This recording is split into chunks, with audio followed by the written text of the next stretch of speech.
Después de la cirugía, regresé a casa agotada y me encontré con mi maleta afuera y una nota pegada con cinta.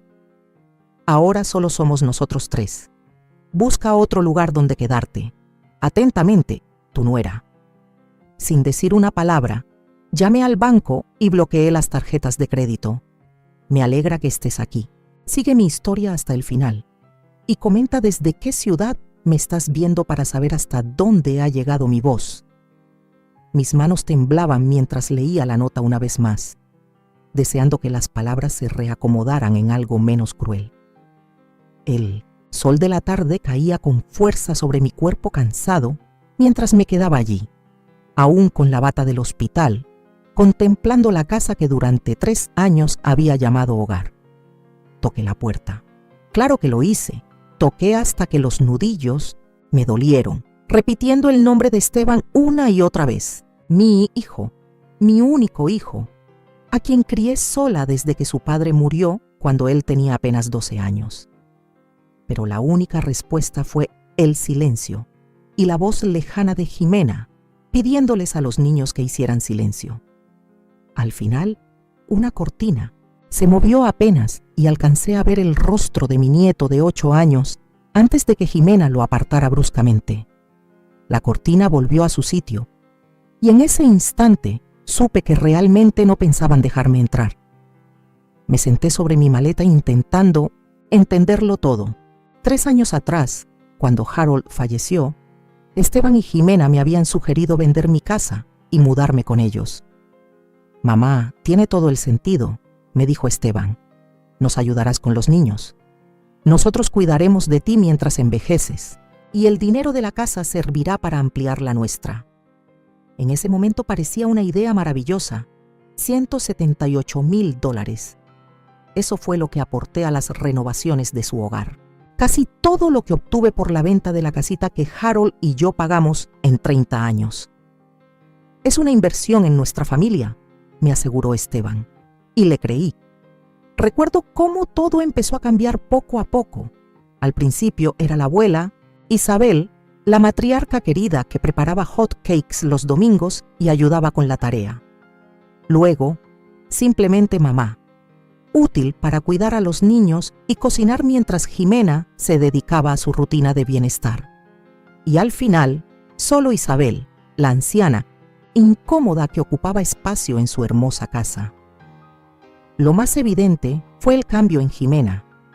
Las sonrisas cálidas se volvieron gestos forzados. El gracias por cuidar a los niños se convirtió en «para eso son las abuelas». Las invitaciones a salidas familiares desaparecieron lentamente hasta que me convirtieron en la niñera a la que siempre dejaban atrás. Saqué mi celular de la bolsa y marqué el número de Esteban.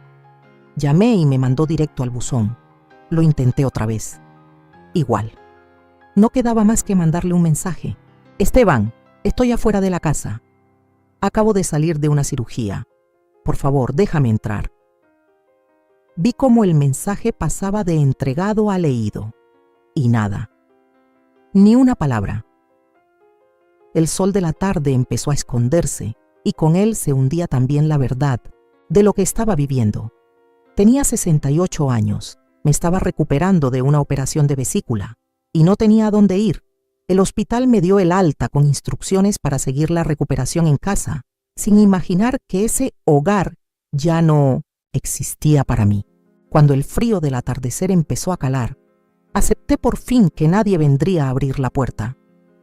Con manos temblorosas, levanté el asa de mi maleta y empecé a caminar.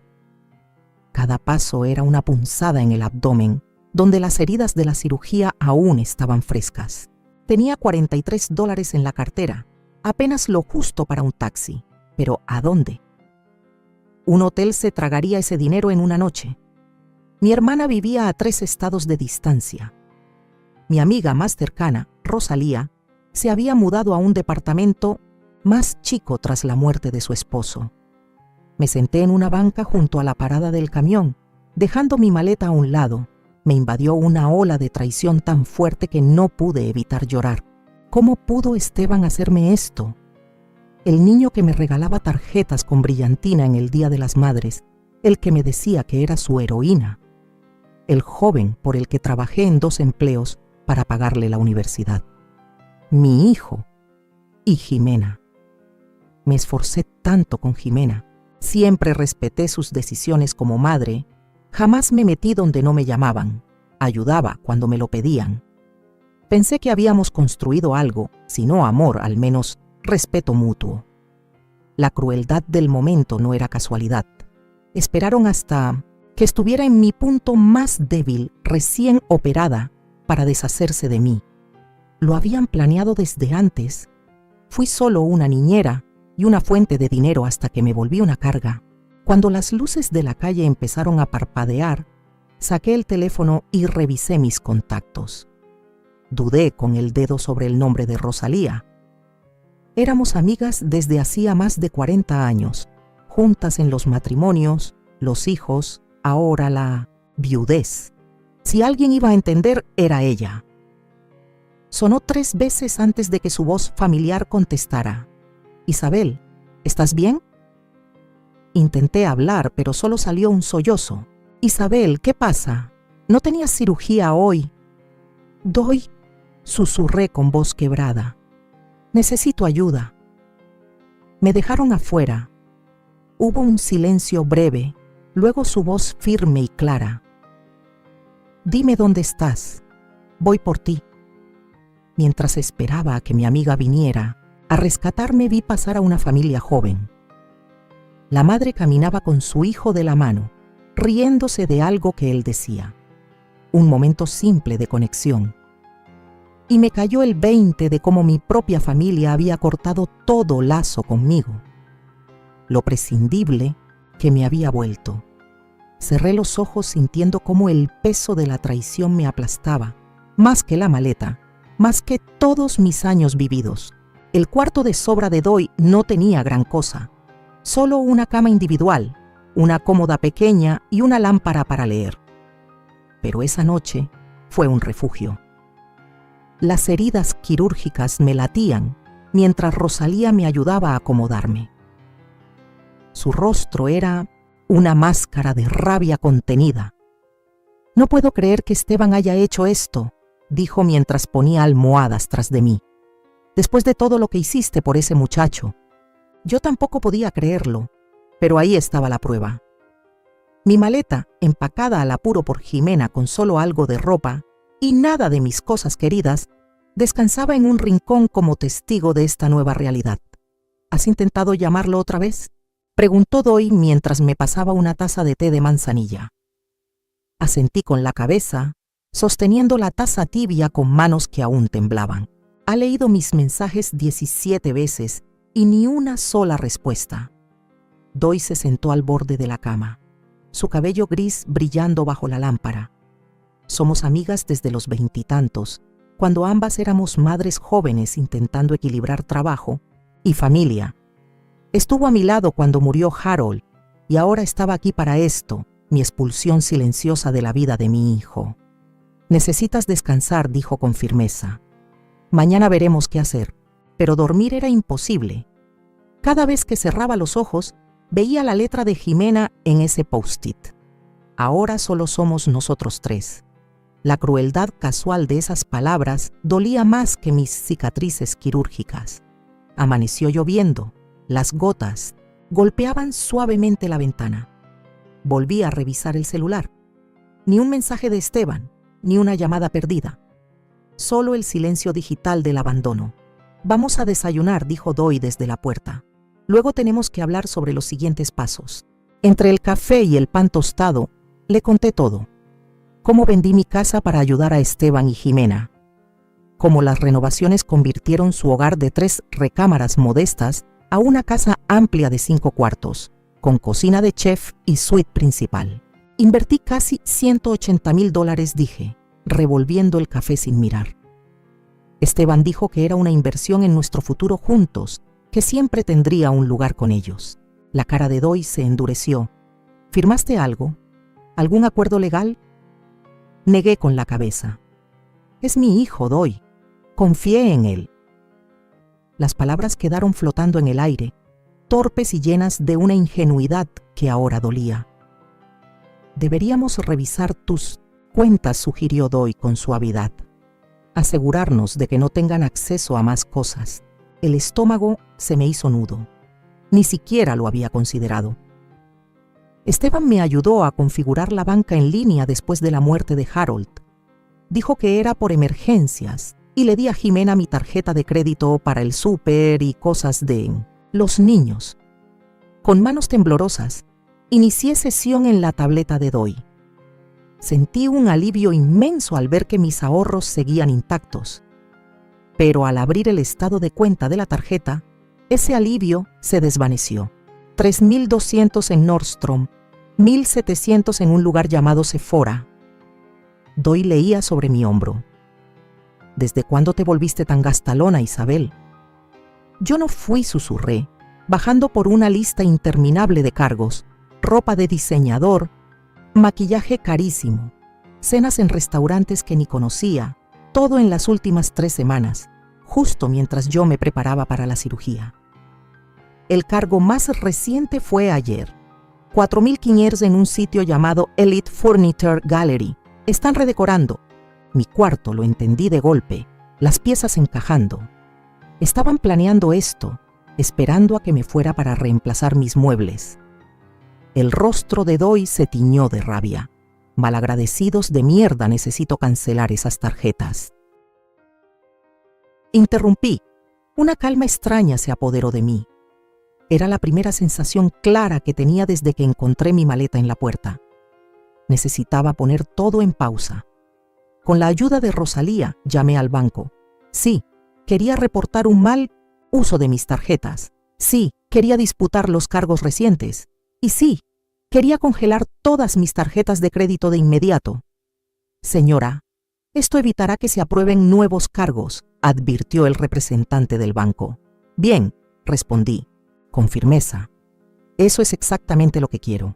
Después de colgar, me dejé caer en el sillón, agotada, pero con algo que no esperaba sentir, una chispa diminuta de poder.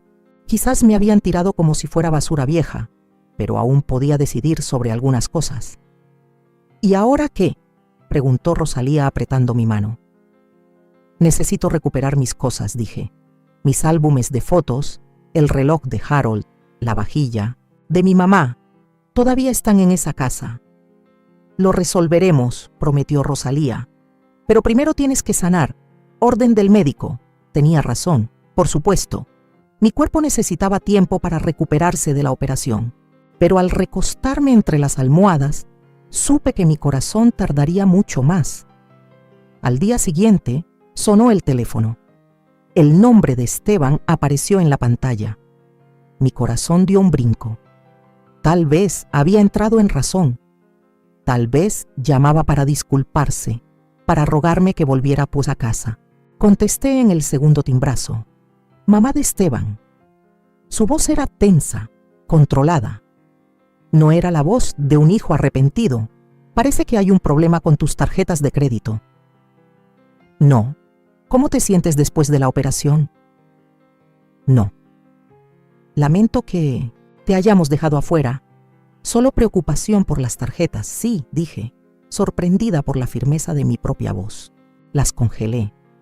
Silencio. Jimena estaba tratando de comprar comida para los niños, dijo, con un tono cada vez más molesto. La tarjeta fue rechazada. ¿También estaba comprando comida en Nordstrom y Elite Furniture Gallery? Pregunté. ¿O eso era otra cosa? Otro silencio, más largo esta vez.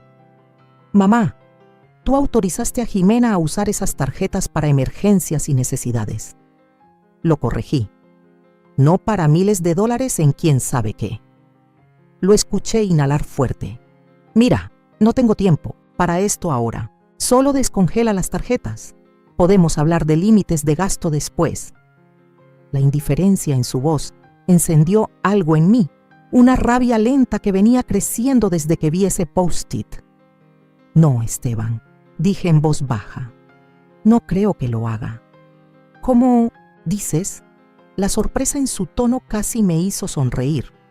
Dejaste claro que ya no soy parte de tu hogar, continué, cada palabra pesada. Así que Me temo que Jimena tendrá que encontrar otra forma de pagar sus caprichos. Mamá, sé razonable. Fui razonable cuando vendí mi casa para ayudarte a ampliar la tuya, lo interrumpí. Fui razonable cuando cuidé a tus hijos todos los días mientras tú y Jimena seguían sus carreras. Fui razonable cuando cociné, limpié y me hice útil. ¿Y de qué me sirvió tanta razón, Esteban? Silencio otra vez. Este no es un buen momento para hablar de esto. Nunca lo es contigo, dije, sintiendo cómo la verdad se acomodaba con todo su peso en mi pecho. Adiós, Esteban. Colgué la llamada con la mano temblorosa, pero con una determinación más firme que nunca.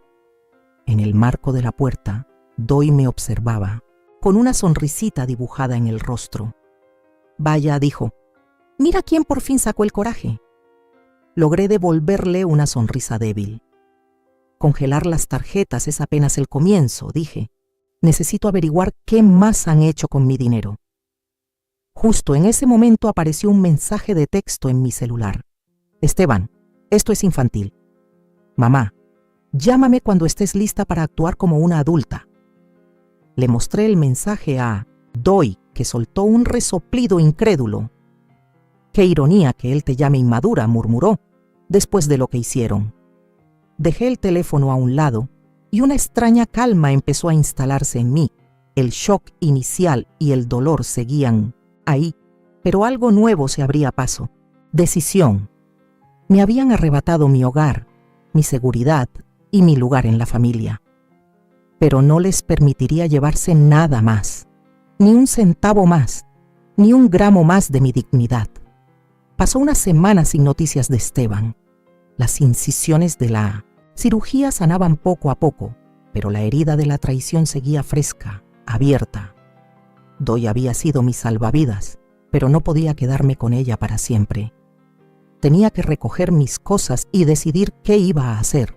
Voy contigo, dijo Doy en cuanto mencioné regresar a la casa de Esteban. No tienes que hacerlo. Claro que sí, me interrumpió tomando sus llaves. Además, es menos probable que te cierren la puerta en la cara si hay testigos. El trayecto hacia la casa que durante 3 años llamé hogar se sentía irreal ahora. Al llegar noté que la SUV elegante de Jimena no estaba, pero el sedán de Esteban seguía en la entrada. Perfecto, murmuró Doy. Quizá podamos hablar con él sin que ella esté envenenando el ambiente. Sentía las piernas pesadas mientras caminaba por el sendero. Los jardines, que antes cuidaba con tanto esmero, ya mostraban señales de abandono. Toqué el timbre, el corazón latiéndome como tambor en el pecho. Esteban abrió la puerta y una chispa de sorpresa cruzó su rostro antes de adoptar una expresión cerrada. Se le veía cansado, con ojeras marcadas bajo los ojos. Mamá, miró a Doy y luego de nuevo a mí. No esperaba verte. Obviamente, respondí, encontrando fuerza en la firme presencia de Doy junto a mí. Vine por mis cosas, mis pertenencias personales. Dudó por un segundo, luego se hizo a un lado. Jimena no está. Se llevó a los niños a casa de su mamá. La casa se veía distinta de alguna forma. Habían cambiado los muebles y un gran sofá modular moderno dominaba ahora la sala, probablemente comprado en Elite Furniture Gallery. Mis cosas están en el cuarto de visitas, dije, comenzando a subir las escaleras. En realidad, dijo Esteban carraspeando. Movimos algunas cosas. Jimena usa ese cuarto como su oficina ahora. Un escalofrío me recorrió la espalda. ¿Y mis pertenencias? La mayoría están en cajas en el garaje, respondió sin mirarme a los ojos. Jimena pensó que así te sería más fácil recogerlas. Rosalía hizo un sonido de asco. Qué atenta, ¿no? Seguimos a Esteban hasta el garaje, donde varias cajas de cartón estaban apiladas contra la pared. Me acerqué a ellas con cierto miedo. La primera caja tenía ropa doblada a la carrera. La segunda contenía libros y algunos artículos de tocador, pero mientras buscaba el resto de las cajas, un nudo empezó a apretarme la garganta. ¿Dónde están mis álbumes de fotos? El reloj de Harold, las joyas de mi madre. Esteban se movió incómodo. No lo sé.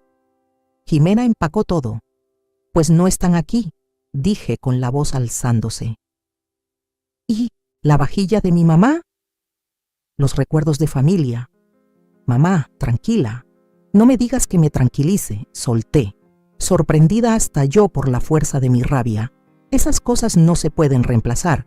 Son mis recuerdos, mi historia. Rosalía dio un paso al frente. Esteban, esto es inaceptable. Esas son pertenencias personales de Isabel.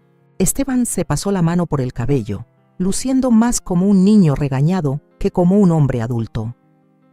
Hablaré con Jimena. Tal vez las puso en otro lado. Quiero revisar arriba, insistí. Ahora. Dudó, luego asintió con desgana. Me dirigí directo al ático, recordando que había guardado algunas cosas viejas allí. Mientras subía las escaleras, sonó el teléfono de Esteban. Contestó en el pasillo de abajo, su voz apenas un susurro. El ático estaba polvoriento y oscuro, pero sabía exactamente dónde estaban mis baúles de almacenamiento. Para mi alivio, seguían allí, intactos. Abrí el más grande y encontré mi álbum de bodas, las medallas militares de Harold y varios álbumes de fotos familiares. Al menos esos recuerdos valiosos se habían salvado de la limpieza de Jimena. Mientras recogía lo que podía cargar, escuché la conversación de Esteban flotando desde abajo. No, ella simplemente apareció. Sí, con esa amiga suya. Sé lo que acordamos, pero ¿qué se supone que debía hacer? Sigue siendo mi madre. Hubo una pausa. Jimena, eso no es justo. Acordamos esperar hasta después de vender la casa para decirle lo del asilo. No, todavía no se lo he dicho. Acaba de salir de una cirugía, por el amor de Dios. Se me heló la sangre. ¿Asilo? ¿Vender la casa? Me acerqué a las escaleras del ático, forzando el oído. La agente de bienes raíces dijo que podríamos sacar al menos 650,000 con las renovaciones. Sí, suficiente para pagar nuestras deudas y dar el enganche para la casa del lago. Sé que el dinero de mamá lo hizo posible, pero ella aceptó invertir en la propiedad. Las piernas casi se me doblaron. Estaban planeando vender la casa a Alam, casa en la que puse mis ahorros de toda la vida, mudarse a una casa en el lago, y querían meterme en un asilo. Debía hacer algún ruido porque Esteban se quedó en silencio de golpe.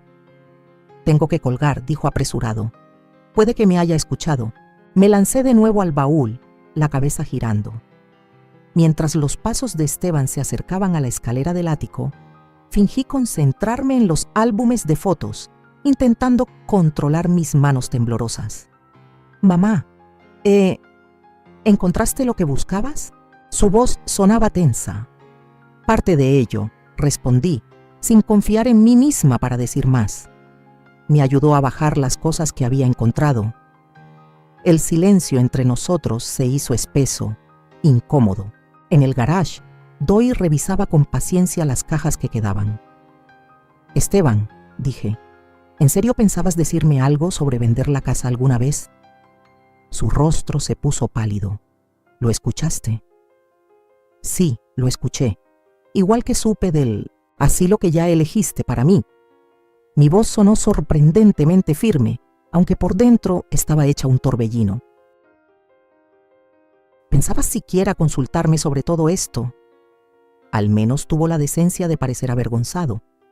Mamá, no es lo que crees. Solo pensamos que, con tus problemas de salud, mi cirugía de vesícula... Lo interrumpí. Eso no es excusa para encerrarme en un asilo. Tengo 68 años, no 98. ¿Es que Jimena pensó? Jimena pensó, repetí con amargura. Y tú simplemente la seguiste, ¿verdad?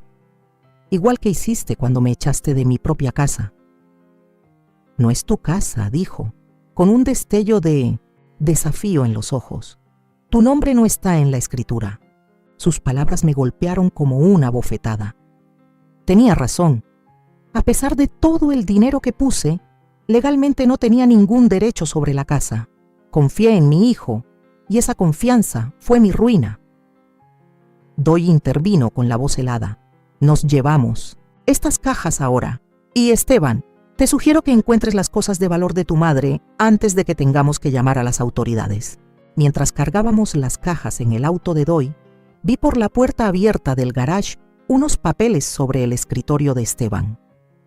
Un folleto del asilo Residencia Los Encinos y lo que parecían anuncios de bienes raíces. Lo habían planeado, todo desde hacía meses. Mi desalojo, el asilo, la casa del lago, todo cuidadosamente calculado, todo a mis espaldas. La traición me atravesó tan hondo que apenas podía respirar mientras nos alejábamos, pero bajo ese dolor, algo empezó a encenderse. Una determinación feroz que me sorprendió por su fuerza. Me habían quitado todo, pero no dejaría que decidieran mi destino, no más. Puedes quedarte conmigo el tiempo que necesites. Doy insistió mientras descargábamos las cajas de su coche. Lo digo en serio, Isabel. Le agradecí con el alma la oferta, pero sabía que no era solución a largo plazo. Su departamento de una recámara apenas era suficiente para ella, mucho menos para 2 personas. Además, yo necesitaba volver a caminar por mí misma. Te lo agradezco más de lo que imaginas, le dije. Pero necesito resolver esto por mi cuenta. A la mañana siguiente, pedí una cita en el banco. Mauricio Delgado había sido mi asesor financiero desde que Harold murió, y su rostro mostró un verdadero asombro cuando le conté lo sucedido. Lo siento mucho, Isabel, dijo, revisando mis cuentas. La buena noticia es que tus depósitos de pensión y seguridad social siguen entrando regularmente, y tu cuenta de ahorros principal está intacta. Y el dinero que invertí en la casa de Esteban. El rostro de Mauricio se endureció. Sin un acuerdo formal, legalmente se considera un regalo. Tal vez podamos intentar algo, pero será cuesta arriba. Asentí. Ya me lo esperaba. Entonces necesito concentrarme en seguir adelante. ¿Qué opciones tengo para vivienda? Pasamos la siguiente hora revisando números. Mi pensión mensual y la seguridad social sumaban casi 2.400. No es una fortuna, pero con cuidado alcanzaba para alquilar un departamento modesto y cubrir lo básico. También está esto, dijo Mauricio, abriendo otra cuenta que casi había olvidado. La póliza de seguro de vida de Harold, la que invertiste, ha crecido a unos $42,000. Una ola de gratitud por mi esposo, tan práctico y visionario, me envolvió. Incluso desde la tumba, Harold seguía cuidando de mí. Eso te da opciones, continuó Mauricio. Podrías usar parte de ese dinero para el depósito del alquiler y algunos muebles, y guardar el resto como fondo de emergencia. Al salir del banco, sentí una mezcla extraña entre pérdida y posibilidad. Tenía menos de lo que creí que tendría a esta altura de mi vida, pero más de lo que muchos en mi situación podrían esperar. Podía reconstruir. Durante las siguientes 2 semanas, me lancé de lleno a buscar departamento. Rosalía me llevaba a ver lugares, me ayudaba a comparar precios y me animaba cuando la desesperanza me empezaba a ganar. Al final, encontramos un departamentito de una recámara en una comunidad, para personas mayores. No era lujoso, pero estaba limpio. Tenía un balconcito para mis macetas y, lo más importante, era accesible. Está perfecto, dijo Rosalía cuando lo vimos por primera vez. Y mira, tienen un jardín comunitario y juegos de cartas cada semana en el salón común. Firmé el contrato ese mismo día. Sentí una extraña sensación de logro, la primera desde que encontré mi maleta en la puerta. Por fin sentía que estaba tomando las riendas de mi vida, en vez de solo reaccionar ante la desgracia. Mudarse fue otro reto. Con el dinero contado, no podía reemplazar todos los muebles que dejé en casa de Esteban. Pero el grupo de la iglesia de Doy se lució con donaciones, un sofá usado pero en buen estado, una mesa pequeña para el comedor y un sillón reclinable cómodo. Yo misma me compré un colchón nuevo con su juego de sábanas. Ese era el único lujo en el que no podía ceder. Poco a poco, el departamento empezó a sentirse mío. Mi teléfono seguía en silencio. Ninguna llamada de Esteban, ni un solo mensaje preguntando cómo estaba, solo silencio. Me repetía que así era mejor, un corte limpio, Pero por las noches, cuando todo estaba callado y el lugar aún se sentía ajeno, me sorprendía pensando en mis nietos si preguntaban por mí. ¿Qué les habría dicho Esteban sobre mi desaparición repentina? 3 semanas después de mudarme, estaba acomodando mis álbumes de fotos rescatados en una repisa cuando sonó el teléfono. El nombre de Esteban apareció en la pantalla. El corazón me dio un brinco. Una chispa traicionera de esperanza se encendió a pesar de todo. «Hola», contesté intentando mantener la voz neutra. «Mamá». Su tono era puro trámite, sin una pizca de cariño. «Tenemos que hablar sobre tus tarjetas de crédito. Ni un ¿cómo estás?, ni un lo siento, directo al tema del dinero. ¿Qué pasa con ellas?», pregunté, y esa chispa de esperanza se apagó tan rápido como había aprendido. «Siguen congeladas. Jimena necesita comprar cosas para los niños». «No», interrumpí, sorprendida de mi propia firmeza. «Esas tarjetas se quedan congeladas, Esteban. Ahora vivo con un ingreso fijo y no puedo financiar los caprichos de Jimena». Hubo una pausa. «Mamá, sé razonable. Somos familia». La palabra familia me golpeó como una bofetada. «Familia», repetí. «¿Así le llamas a echar a tu madre después de una cirugía? ¿A planear vender la casa que ella ayudó a pagar para mandarla a un asilo? No entiendes». «No, el que no entiende eres tú». Lo interrumpí. «Confié en ti con todo lo que tenía, Esteban. Mi casa, mi dinero, mi corazón, y traicionaste esa confianza por completo. No te daré ni un centavo más». Su voz se volvió fría. «Entonces no hay nada más que hablar». «Supongo que no», estuve de acuerdo, mientras una calma extraña se apoderaba de mí. «Adiós, Esteban». Al colgar, me quedé sentada en mi nuevo sillón reclinable, mirando mi pequeño pero digno hogar. No era la jubilación que había imaginado, pero era mía. La llamada fue dolorosa, pero también reveladora. Esteban no había llamado para arreglar nada. Llamó por dinero y nada más. Ese fin de semana encontré un volante en la sala común anunciando un grupo de apoyo para personas mayores. Las transiciones de la vida, encontrar un nuevo rumbo. Algo en eso me llamó la atención y el martes siguiente me vi entrando en un salón iluminado por el sol en el centro comunitario del barrio, donde 6 personas mayores estaban sentadas en círculo. Nancy, la coordinadora del grupo, me recibió con calidez. «¿Te gustaría presentarte y contarnos un poco por qué decidiste venir?». Dudé un momento, pero luego empecé a hablar. «Me llamo Isabel. Hace un mes, mi hijo y su esposa me cerraron la puerta de su casa después de que salí de una cirugía. Había vendido mi casa para ayudarlos y ellos...». Mi voz se quebró, pero seguí hablando. Decidieron que ya no les servía de nada. Las miradas comprensivas que me rodeaban me dieron fuerza para continuar. Les conté todo: la traición, los planes para meterme en un asilo, las tarjetas bloqueadas, mi nuevo departamento. Mientras hablaba, me di cuenta de que era la primera vez que contaba toda la historia de principio a fin, y algo dentro de mí cambió. La vergüenza que había estado cargando. Esa idea de que yo debía haber hecho algo para merecer ese trato empezó a desvanecerse. «Gracias por compartir eso, Isabel», dijo Nancy cuando terminé. «Desafortunadamente, el abuso financiero hacia personas mayores muchas veces viene de parte de la familia. Lo que estás viviendo es más común de lo que la gente cree». Una mujer de cabello plateado, llamada Ofelia, se acercó y me apretó la mano. «Mi hija hizo algo parecido», me confesó.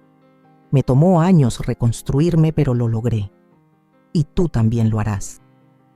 Mientras la reunión continuaba, otras personas compartieron sus historias. Algunas parecidas a la mía, otras distintas, pero igual de duras. Para cuando hicimos una pausa para tomar café y galletas, sentí algo que no esperaba: un sentido de comunidad. Esta gente entendía lo que yo estaba viviendo, sin juzgarme ni compadecerme. Cuando salí de la reunión, Tenía 3 números de teléfono y una invitación para almorzar la semana siguiente con Ofelia y otra señora llamada Margaret. De vuelta en mi departamento, me paré en el pequeño balcón, mirando cómo el atardecer pintaba el cielo con tonos intensos de naranja y rosa. Por primera vez, me permití imaginar un futuro distinto al que había planeado. No uno peor, solo distinto. Un futuro donde yo tomara mis propias decisiones, formara nuevas amistades y aprendiera a confiar de nuevo, con cautela y a mi ritmo. No sería fácil. El dolor por la traición de Esteban seguía siendo profundo. Pero parada ahí, en la luz que se desvanecía, sentí algo nuevo despertando en mí. No solo la necesidad de sobrevivir, sino la posibilidad de florecer. Pasaron 6 meses. El otoño dio paso al invierno y este se convirtió en una primavera suave. Mi pequeño departamento se había transformado en un verdadero hogar, decorado con fotos queridas y algunos objetos nuevos elegidos con cuidado. El grupo de apoyo se había vuelto esencial para mí, y Ofelia y Margaret ahora eran amigas entrañables. Nos reuníamos cada semana para tomar café, jugar cartas o pasear por el parque cuando el clima lo permitía. Mi vida había adquirido un ritmo sereno hasta el día que recibí una carta inesperada de una agencia inmobiliaria. Felicitaciones por la venta de su propiedad, comenzaba, con una dirección que reconocí de inmediato. La casa de Esteban. Mis manos temblaban mientras seguía leyendo. La carta iba dirigida a mí como copropietaria de la propiedad, informándome que la casa se había vendido por $685,000. Me quedé mirando el papel sin poder creerlo. Lo habían hecho. Realmente habían vendido la casa, esa en la que yo había invertido todos mis ahorros, y de alguna forma habían usado mi nombre en el proceso. Llamé a Rosalía de inmediato. Vendieron la casa, le dije, con la voz temblando. Y de alguna manera me pusieron como parte de la venta.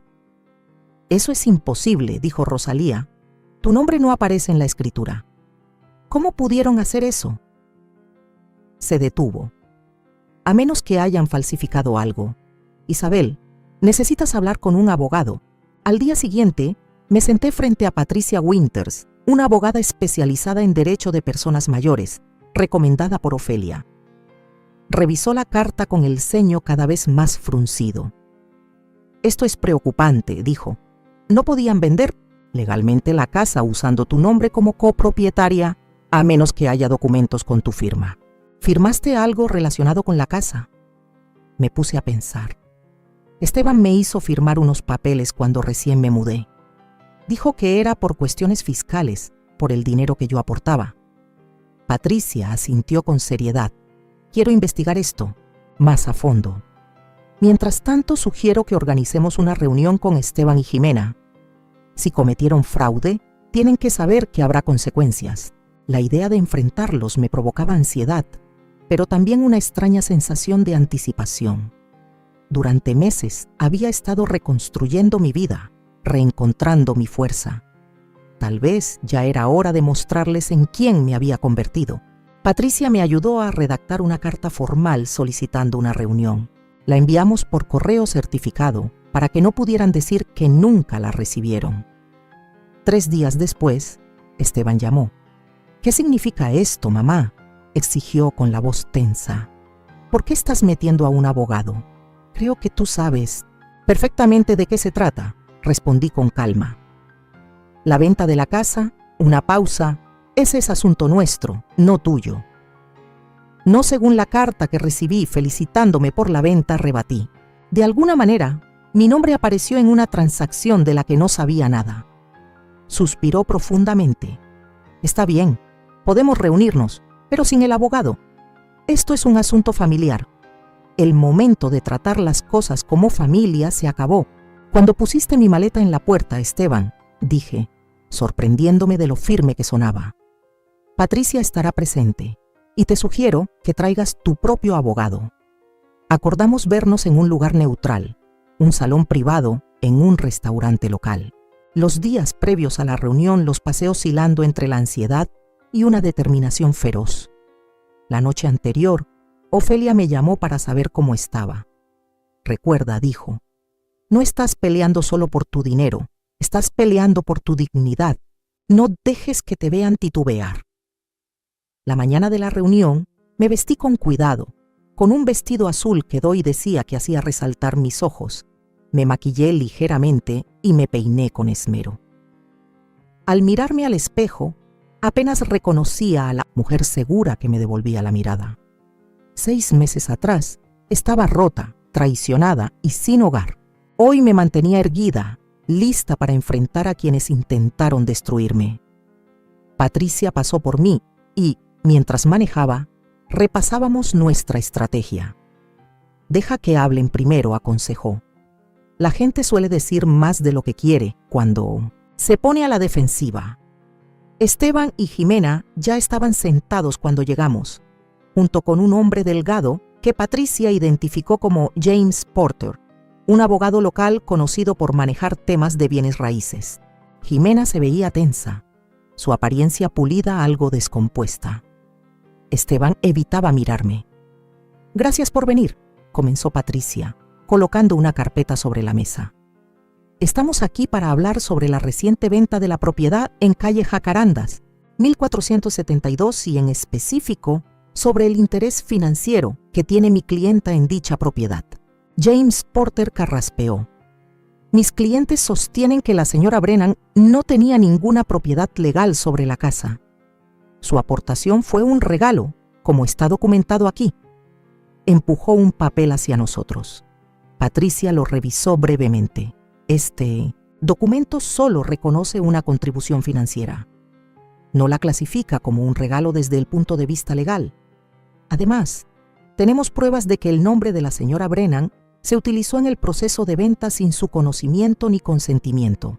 Esteban se removió incómodo. Jimena estaba pálida. «Tal vez», continuó Patricia, «podrían explicar por qué la señora Brennan recibió esta carta». Colocó la carta de la agencia inmobiliaria sobre la mesa. «Eso fue un error administrativo», dijo James apresuradamente. «La agencia fue informada de que la señora Brennan había contribuido a las renovaciones de la casa y la incluyó erróneamente como parte en la venta». «Un error curioso», señaló Patricia, «sobre todo considerando que la firma de mi clienta aparece en los documentos preliminares de la venta». Sacó otro papel. Esta firma que la señora Brennan confirma no haber proporcionado. La sala quedó en silencio. Las manos de Jimena temblaban ligeramente. Esteban parecía a punto de vomitar. «Es una acusación grave», dijo James, perdiendo su compostura profesional. «¿Está insinuando que mis clientes cometieron falsificación?» «No estoy insinuando nada», respondió Patricia. «Estoy exponiendo hechos. Ahora podemos llevar este asunto a los tribunales con toda la exposición pública que eso implicaría. O podemos llegar hoy a un acuerdo razonable». Esteban finalmente habló, con la voz tensa. «¿Qué quieres, mamá?» Por primera vez desde que entré a esa sala, miré directamente a mi hijo. El niño que crié, el hombre que me traicionó tan profundamente. Algo dentro de mí se ablandó, no por debilidad, sino por comprensión. No era un monstruo, solo era débil, demasiado influenciable por el materialismo de Jimena y demasiado dispuesto a sacrificar a su madre por comodidad. «Quiero lo que es justo», dije simplemente. «Aporté 178,000 $, para esa casa. Quiero que me los devuelvan con intereses». Jimena soltó un ruido ahogado. «Es ridículo. Ese dinero fue un regalo». «¿De verdad?», le pregunté girándome hacia ella. «También fue un regalo cuando usaste mis tarjetas de crédito sin permiso. Fue un regalo cuando empacaste mis cosas en cajas y las dejaste en el garage. Fue un regalo cuando planeaste internarme en un asilo sin decirme nada». El rostro de Jimena se enrojeció. «No entiendes». «Entiendo perfectamente», la interrumpí con voz firme. «Entiendo que me veías como una fuente cómoda de dinero y cuidado infantil. Y cuando dejé de ser conveniente, cuando necesité cuidados tras una cirugía, Me desechaste sin pensarlo 2 veces. Esteban bajó la mirada hacia sus manos. Mamá, no fue así. Entonces, ¿cómo fue, Esteban? Pregunté con verdadera curiosidad. Explícame cómo un hijo encierra a su madre tras una operación.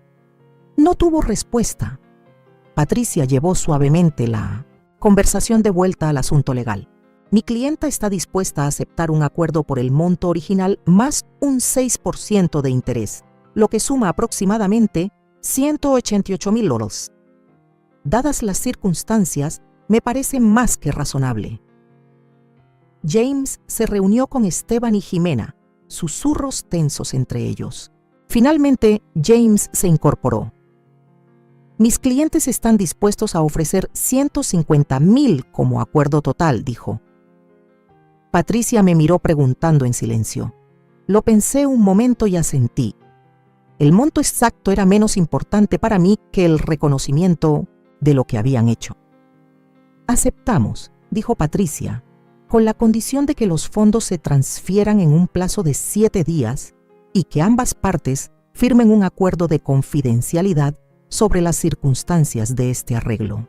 Mientras Patricia y James ajustaban los detalles, me recosté en la silla. Una extraña sensación de paz me envolvía. El dinero no podía sanar la herida de la traición, pero sí podía asegurarme el futuro. Un futuro que ahora esperaba con una esperanza inesperada. 1 año después de haber sido echada de lo que creí mi hogar para siempre, estaba de pie en la cocina de mi nueva panadería. Recuerdos dulces flotaban con el aroma intenso de canela y vainilla. La luz del sol mañanero entraba por las ventanas, bañando con un resplandor dorado las paredes recién pintadas y las encimeras relucientes. «Se ven perfectos», dijo Dottie, mientras colocaba una tanda de panecillos de arándano en la vitrina. «Aún no me creo que realmente hayamos logrado esto». Sonreí al verla, mi amiga de toda la vida, acomodando los pasteles como si fueran joyas. Hace 6 meses, cuando recibí el dinero del acuerdo con Esteban y Jimena, Rosalía había soltado al azar que mi pay de manzana se vendería como pan caliente en cualquier panadería del pueblo. Lo que empezó como una broma se convirtió en una conversación seria, luego en un plan de negocios y finalmente en esta realidad. «No lo habría logrado sin ti», le dije mientras me ajustaba el delantal. A mis 69 años, jamás imaginé que abriría un negocio, pero aquí estaba, copropietaria de una pequeña panadería encantadora, especializada en postres tradicionales caseros. La campanita sobre la puerta sonó y Eleyanar entró, seguida por Margaret y 3 amigas más del grupo de apoyo. «Está hermoso, Isabel», exclamó Eleyanar, mientras recorría el lugar con la mirada. «Absolutamente perfecto». «Te trajimos algo», dijo Margaret, extendiéndome una pequeña maceta. «Es un manzano enano, para los nuevos comienzos». Sentí que los ojos se me llenaban de lágrimas al aceptar su regalo. Gracias a todas por todo. El último año había transformado mi vida de maneras que jamás habría imaginado. El dinero del acuerdo me dio opciones, pero fueron las amistades que forjé lo que realmente me salvó. Ese grupo de apoyo se volvió mi salvavidas. Un círculo de personas que entendían la pérdida y la reconstrucción porque lo habían vivido en carne propia. Nuestra inauguración fue un éxito modesto.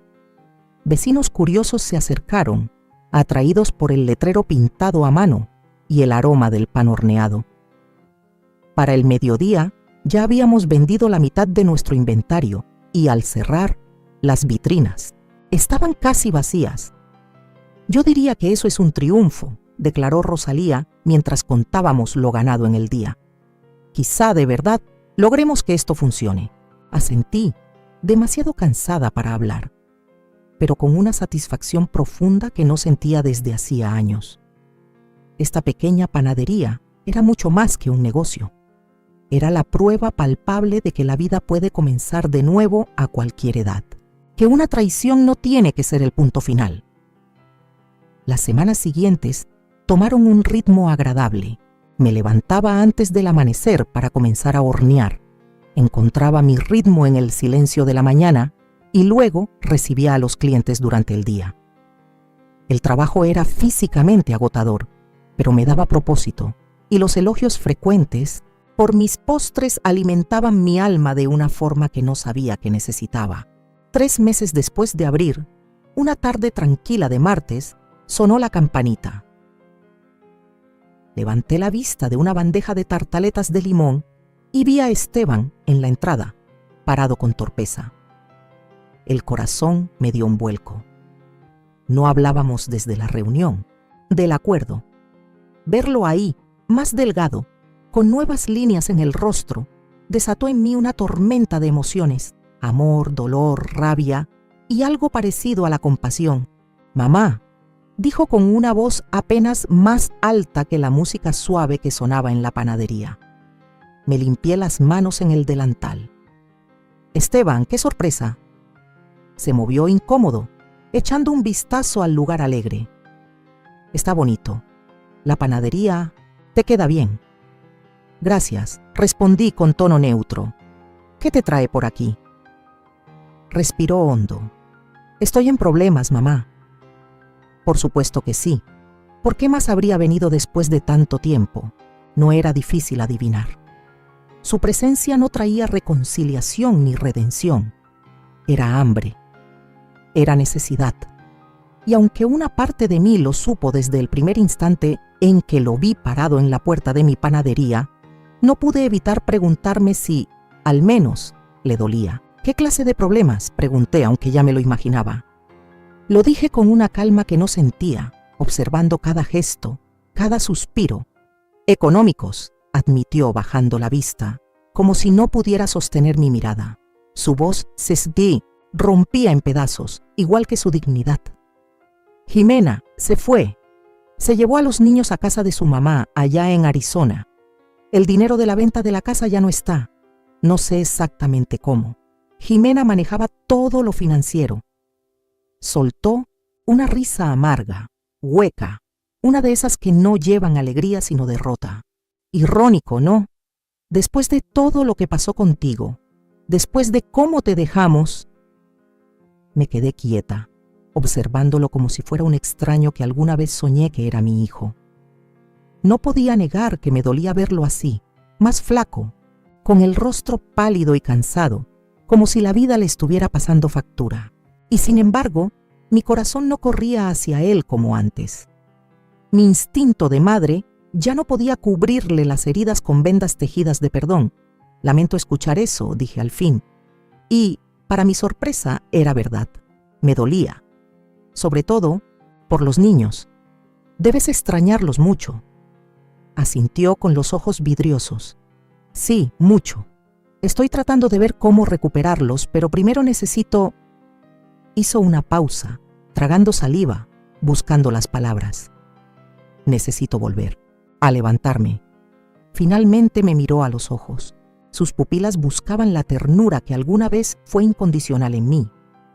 Tal vez esperaba encontrar a la mujer que siempre decía sí, incluso cuando decir no era lo más sano. «Sé que no tengo derecho a pedirte nada, no después de lo que hicimos, pero no sé a quién más acudir». Hubo un tiempo en el que esas palabras habrían sido suficientes para desarmarme.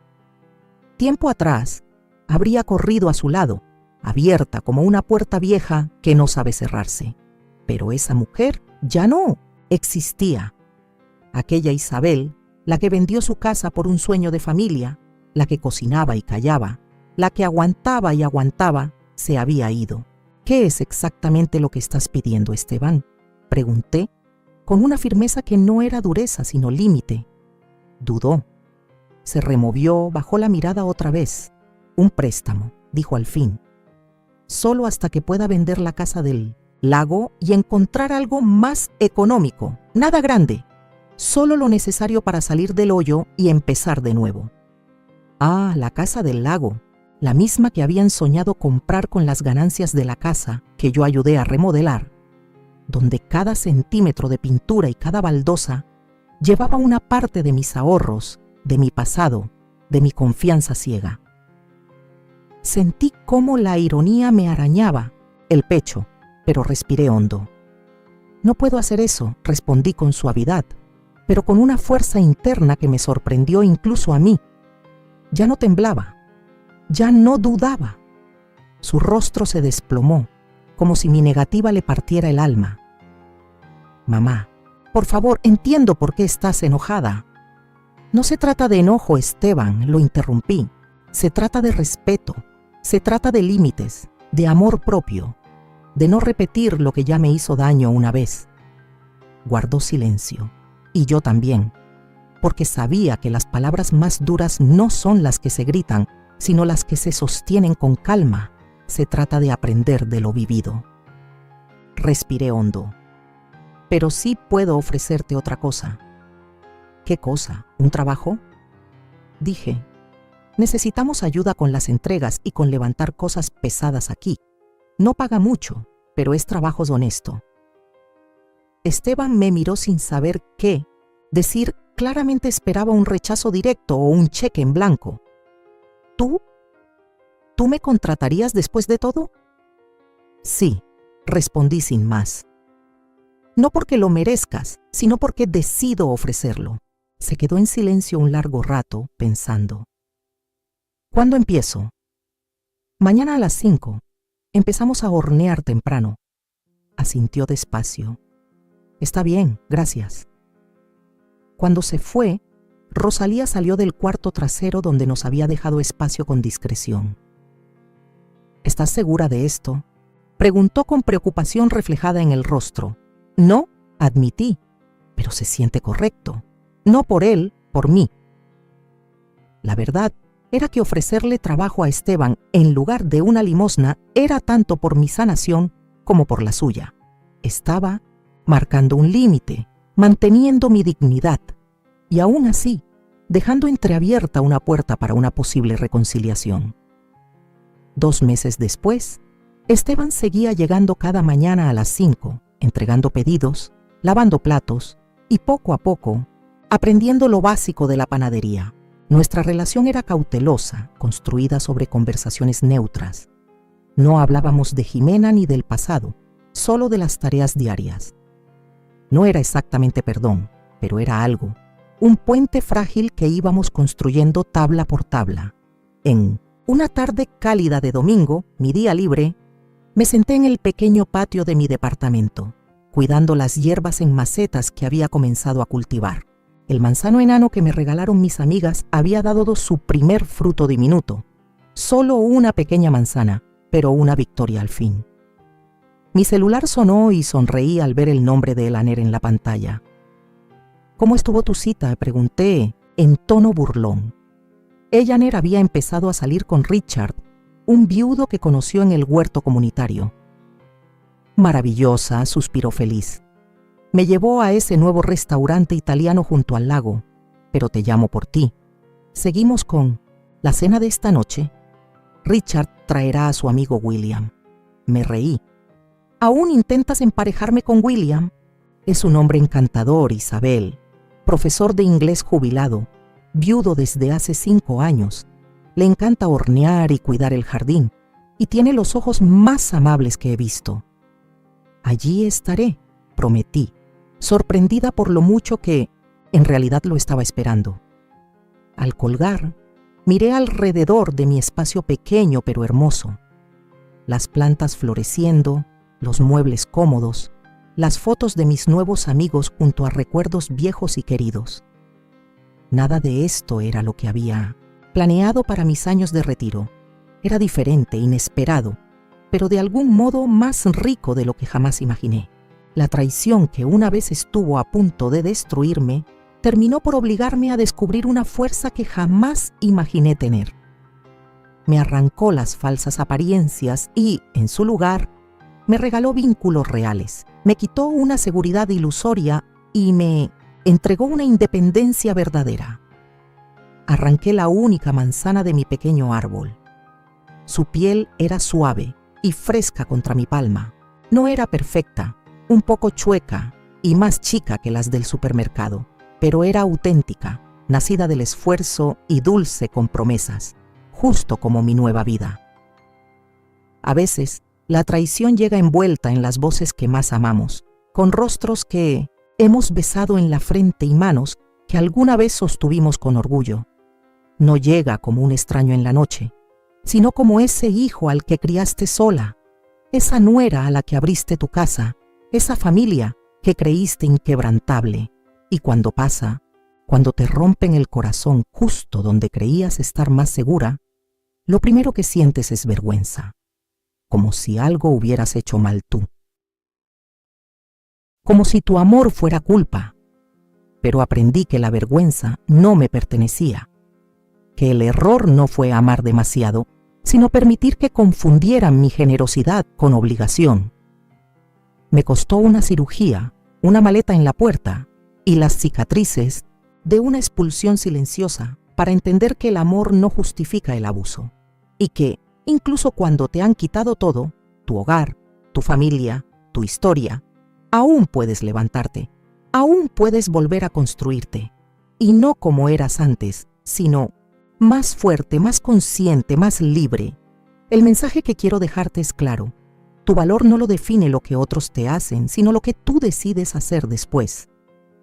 Cuando te enfrentes al abandono, cuando descubras que te han usado, no permitas que la rabia te devore por dentro, ni que el miedo te paralice. Haz lo que yo hice, siéntate, llora si tienes que llorar, y luego empieza a mover los pies. Paso a paso. No necesitas tener todas las respuestas, solo necesitas empezar. ¿Te han traicionado? ¿Te han desechado como si fueras invisible? Respira. Evalúa lo que tienes, lo que aún te queda, tu voz, tu historia, tus manos, tu dignidad. Y desde ahí, levántate. Bloquea las tarjetas si es necesario. Busca ayuda, exige justicia. Encuentra nuevas alianzas, nuevos comienzos, nuevos sueños. Porque hay vida después del abandono. Hay hogar después de la pérdida. Hay propósito incluso cuando el futuro que habías planeado ya no existe. Y sobre todo, hay poder en ti, incluso cuando los demás han intentado robártelo. No todos reaccionarían como yo. Tal vez tú confrontarías con más fuerza, tal vez buscarías reconciliar antes, o quizás tomarías distancia definitiva desde el principio, pero cualquiera que sea tu camino, que esté guiado por el respeto a ti misma, porque perdonar no significa permitir que vuelvan a hacerte daño, y amar no significa soportarlo todo. A quienes están leyendo esto desde algún rincón del mundo, me gustaría preguntarles, ¿qué harían ustedes en mi lugar? ¿Ya vivieron algo similar? ¿Tomaron la decisión de hablar, de cortar vínculos, de empezar de nuevo? Coméntenlo. Que nuestras voces no se pierdan en el silencio. Que sirvan de faro para otras personas que hoy están enfrentando su propio momento de ruptura. Yo sobreviví a la traición más dolorosa de mi vida y de entre las cenizas de ese amor fallido, construí una panadería, una comunidad, una nueva versión de mí. No soy una víctima. Soy una mujer de 69 años que encontró el coraje de empezar desde cero. Y si yo pude hacerlo, tú también puedes. Gracias por estar aquí, por escucharme. Este no es el final, es apenas otro inicio. Mientras tanto, en la pantalla final te dejo 2 historias más que son de las favoritas del canal y seguro te van a sorprender. Gracias por ver hasta el final.